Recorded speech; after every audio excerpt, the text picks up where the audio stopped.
Hello बच्चों, answer this question. A body is at rest at x is equal to 0 at t is equal to 0.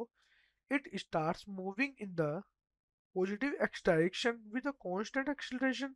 At the same instant, another body passes through x is equal to 0 moving in the positive x direction with a constant speed.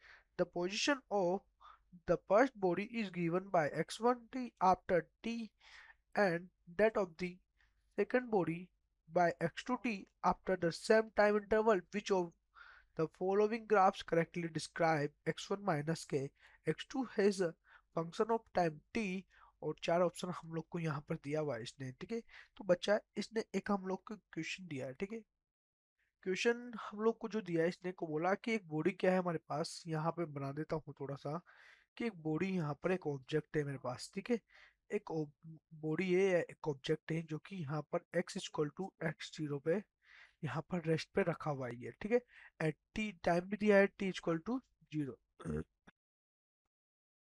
तो body यहाँ से क्या है, इसने बोला कि start a moving. अगर ये मूविंग होना स्टार्ट करती है पॉजिटिव एक्स डायरेक्शन के अंदर, ठीक है, पॉजिटिव एक्स डायरेक्शन में भी तो कांस्टेंट एक्सेलरेशन।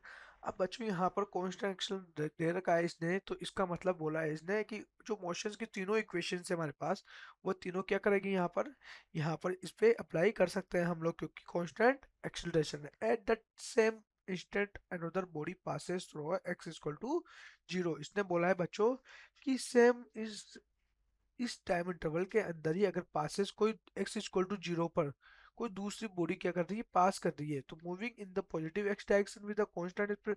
अब कांस्टेंट स्पीड दे दिया इसने, इसका मतलब क्या है हमारे पास कि जो एक्सेलरेशन होगा वो क्या है हमारे पास, 0 है। The position of the first body is given x1।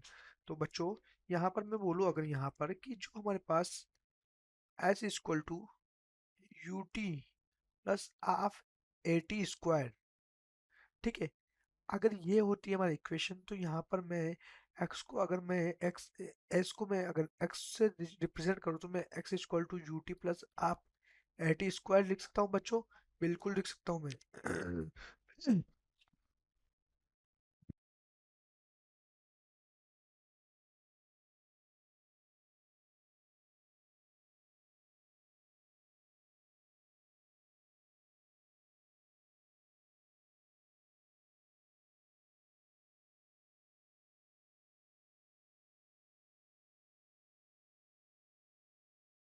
बच्चों तो बच्चों यहाँ पर देखो मैं x1 से इसको लिखता हूँ, क्योंकि बोला है इसने फर्स्ट बॉडी के लिए बात कर रहा है x1 के लिए।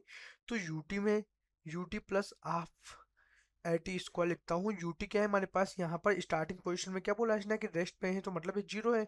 तो x1 इक्वल टू क्या हो जाएगा, 0 प्लस हाफ एटी स्क्वायर हो जाएगा। इक्वेशन नंबर 1 बोल देता हूँ। अब मैं सेकंड बॉडी के लिए बोल रहा हूँ, तो इसने बोला है कि कांस्टेंट स्पीड, इट मीन्स क्या होगा, एक्सेलरेशन यहाँ पर क्या होगा, 0 का एक्सेलरेशन। तो x2 इक्वल टू क्या हो जाएगा बच्चों, ut प्लस 0 हो जाएगी ये। तो इसको इक्वेशन नंबर में सेकंड बोल देता हूँ, ठीक है। बच्चों दो इक्वेशन है हमारे पास, इसने बोला है कि y equal to x1 minus के x2, ठीक है, ऐसा हम लोग लिखा है मैंने, ठीक है यहाँ पर। तो बच्चों इसमें मैं वैल्यूज को रखता हूँ, मैंने लिखा हाफ एटी स्क्वायर माइनस के यूटी, राइट। अब मैं क्या कर रहा हूँ बच्चों कि ये जो y है इसको एक बार डिफ्रेंशिएट कर देता हूँ dy बाई डी एक्स। तो हमारे पास जो आएगा वो क्या हो जाएगा यहाँ पर, एटी माइनस के u। अब एक बार मैं सेकंड एक बार और मैं डिफरेंशिएट कर दूं अगर इसको, तो हमारे पास क्या वैल्यू आएगी, सिर्फ a आएगा यहाँ पर, ठीक है। तो जो ही हमारे पास जो ग्राफ आया है, जो बच्चों यहाँ पर क्या है, जो ग्राफ आया हमारे पास, तो ग्राफ क्या है, पोजेस मिनिमा, ठीक है, मिनिमा का पोजेस कर रहा है। अब तो यहाँ पर मैं इस इक्वेशंस के थ्रू अगर मैं देखूँ यहाँ पर टाइम, ठीक है, टाइम की वैल्यू देखो बच्चों, यहाँ पर अगर मैं टाइम की वैल्यू देखूँ तो टाइम को हम लोग कैसे निकालेंगे, तो यहाँ पर जो टाइम होगा हमारे पास वो हो जाएगा u upon a. U upon a करके हमारे पास टाइम आ जाएगा। अब टाइम की वैल्यू आ गई तो हमारे पास जो स्टेटमेंट है, मतलब टाइम क्या है, ये इस प्रकार से होना चाहिए।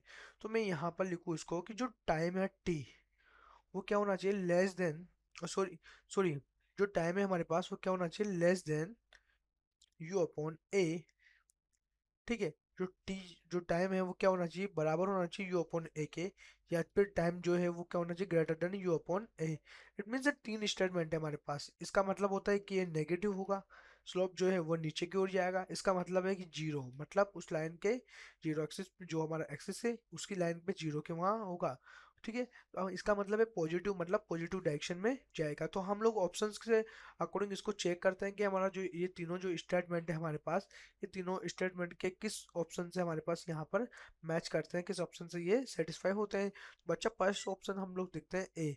ए के अंदर देखो यहाँ से इस पॉइंट से गया ये, इस पॉइंट से नीचे की ओर जा रहा है, इट मीन्स ये क्या है, नेगेटिव जा रहा है। ठीक है, फिर यहाँ आ रहा है, इट मीन्स क्या हो रहा है, ये जीरो की ओर जा रहा है। ठीक है, उसके बाद ऊपर जा रहा है, इट मीन्स क्या हो रहा है, पॉजिटिव की तरफ जा रहा है। इट मीन्स ये क्या है, मैं बोलूँ कि ऑप्शन क्या होगा, एकदम करेक्ट है, क्योंकि ये तीनों स्टेटमेंट से सेटिस्फाई हो रहा है। बच्चों बी ऑप्शन पे देखते हैं। अब देखो ये यहाँ से पॉइंट से, ये यहाँ से बोला इसने, ये यहाँ पर इस ओर जा रहा है हमारा, मतलब नेगेटिव जा रहा है, फिर जीरो, सॉरी, मुझे ऊपर जा रहा है, फिर फिर जीरो जा रहा है, फिर नेगेटिव जा रहा है। लेकिन हमारे पास स्टार्टिंग में नेगेटिव होना चाहिए, तो ये क्या है, ऑप्शन से मैच नहीं कर रहा, तो गलत होगा। ऑप्शन सी को देखो, यहाँ से ये देखो यहाँ आ रहा है, ठीक है, फिर ऊपर जा रहा है, मतलब नेगेटिव में नहीं है, तो ये ऑप्शन भी क्या होगा, गलत होगा।